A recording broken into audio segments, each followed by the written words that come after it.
Vamos falar sobre Renan Calheiros. Ele já foi deputado estadual no final da ditadura, federal nos governos Sarney e Collor, depois entrou no Senado e de lá só saiu por um ano para ser ministro da Justiça do governo Fernando Henrique. A única coisa maior que o currículo dele é a lista de ações contra ele no STF. Boa parte dessas veio da Lava Jato, e vamos ver a linha do tempo completa. Mas quando o assunto é Renan Calheiros, vale a pena voltar um pouco mais no tempo. Não é a primeira vez que ele é alvo de escândalos de corrupção. Em 2007, a imprensa começou a noticiar que a empreiteira Mendes Júnior pagava a pensão de uma filha que ele teve como amante. Para evitar ser caçado, Renan renunciou à presidência do Senado. Mas o povo tem memória curta. Alguns poucos anos depois, Renan foi reeleito com 840 mil votos, mais de 1/3 dos votos de Alagoas. Se você estiver assistindo esse vídeo daí, sinto informar que o seu estado não tem feito boas escolhas. Aliás, nenhum tem, né? Enfim, não demorou muito e Renan voltou a ser presidente do Senado. 6 anos depois de ter sido quase cassado, ele estava mais forte do que nunca. Agora é a vez da Lava Jato. A primeira vez que o nome dele apareceu nas investigações foi em 2014, na delação de Paulo Roberto Costa. Ele não tinha provas concretas, mas trouxe informações úteis. Por exemplo, disse que Renan tinha influência política na Transpetro e que a negociação da propina dele era feita por um intermediário que simplesmente era um deputado federal. Por aí você vê como a maracutaia era profissional, mas foi ficando mais clara desde os primeiros depoimentos de Paulo Roberto, que aconteceram em sigilo no fim de 2014 e começo de 2015. O primeiro fato público envolvendo Renan na Lava Jato só aconteceu em março. Ele e o seu intermediário estavam entre os 47 políticos na lista do Janot. Depois disso, 2015 foi passando, e as investigações mal tocaram nele. As coisas só começaram a andar no finalzinho do ano. Primeiro, os sigilos bancário e fiscal dele foram quebrados. Logo depois, um desdobramento da Lava Jato fez buscas em endereços de pessoas ligadas a Renan. Uma delas foi Sérgio Machado, de quem vou falar daqui a pouco. A essa altura do campeonato, a coleção de Renan Calheiros incluía 8 inquéritos no STF, sendo 6 pela Lava Jato. Conforme as delações foram sendo processadas, os inquéritos se multiplicaram feito gremlins molhados.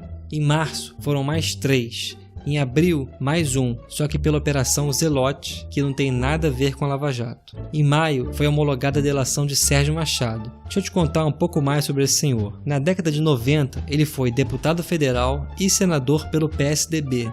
Quando não conseguiu se reeleger em 2002 e o PSDB perdeu as eleições presidenciais, Machado mudou de time e passou para a base do governo Lula, porque de bobo ele não tem nada. No PMDB, conseguiu o singelo cargo de presidente da Transpetro. E adivinha quem foi o padrinho político dele? Pois é.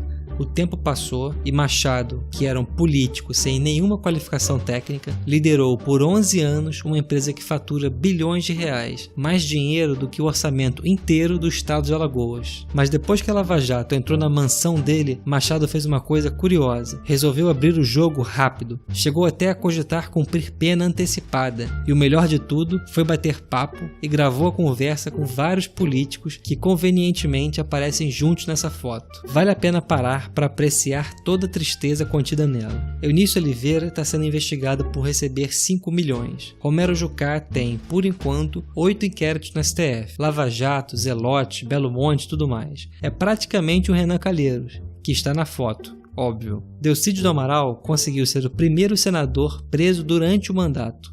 Virou delator e causou problemas para muita gente, inclusive Lula, de quem já falamos o suficiente em outro vídeo. Esse da ponta é Edson Lobão. Comparado com os outros, ele tá bem, só tem 4 inquéritos.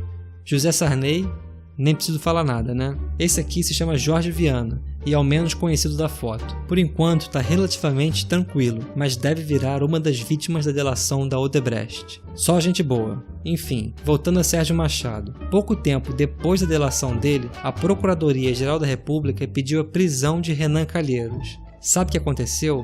Nada. Teori Zavascki, relator da Lava Jato no Supremo, achou que as gravações não justificavam uma prisão, até porque a nossa Constituição oferece uma certa proteção a parlamentares, que só podem ser presos em flagrante e só continuam na cadeia se o Congresso permitir. Ainda em junho, foi aberto outro inquérito para investigar as obras da usina de Belo Monte. Renan estava entre os investigados, junto com outras figuras já conhecidas. Em julho, um dos inquéritos teve que ser arquivado porque não foram encontrados indícios indícios concretos de nada. Depois, as coisas ficaram meio paradas, mas em dezembro de 2016, Renan Calheiros virou réu. Curiosamente, não foi por um dos inquéritos da Lava Jato, pelo menos não por enquanto. Foi por causa daquele escândalo que vazou há quase 10 anos. Quando ele passou oficialmente a ser réu, um dos ministros do STF concedeu uma liminar que deveria afastar Renan da presidência do Senado. A liminar era discutível? Sim, mas independente dos detalhes jurídicos, ordens judiciais devem ser cumpridas. Com qualquer um de nós é assim, cumpre primeiro e pede recurso depois. Mas para espanto de todos, Renan não saiu, ele simplesmente se recusou a receber a ordem de justiça. Talvez mais espantoso foi que no dia seguinte o STF deixou isso passar. Todos esses ministros votaram para que ele continuasse como presidente do Senado, mesmo sendo réu. Só tiraram ele da linha sucessória da presidência da República. Isso, pessoal, BRS não explica, nem a Constituição explica. Logo depois veio a primeira denúncia pela Lava Jato. Tanto Renan quanto aquele suposto intermediário dele foram acusados de receber quase 1 milhão desviados da Petrobras. E por enquanto, é assim que estão as coisas. Daqui para frente, as ameaças mais imediatas a ele são o processo onde é réu e essa nova denúncia. Mas lembre-se que ainda existem vários inquéritos que continuam andando em sigilo. A qualquer momento, um desses pode se transformar em uma nova denúncia. Tem também a delação premiada da Odebrecht, que já tem vazado e pelo visto vai dar muito o que falar. O importante é que agora você conhece um pouco do histórico dele não só na Lava Jato, mas na política brasileira. Ele está nesse circo há quase 40 anos, sempre foi amigo de todos os poderes e mesmo carregando 12 inquéritos nas costas, por enquanto continua firme e forte. Por quanto tempo você acha que isso vai continuar?